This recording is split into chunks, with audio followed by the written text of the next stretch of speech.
Okay, ಇನ್ನು ರಾಮನಗರ ಜಿಲ್ಲೆಯನ್ನ ಬೆಂಗಳೂರು ದಕ್ಷಿಣ ಅಂತ ಮರುನಾಮಕರಣ ಮಾಡೋದಕ್ಕೆ ಸಂಬಂಧಪಟ್ಟಂತೆ ಕುಮಾರಸ್ವಾಮಿ ಅವರು ಮಾತನಾಡ್ತಾ ಇದ್ದಾರೆ, ನೋಡೋಣ.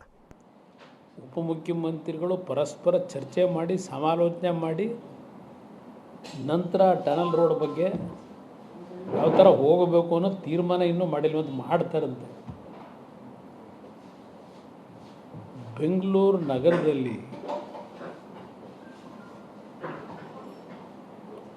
Outer ಪೆರಿಫೆರಿಯಲ್ ring road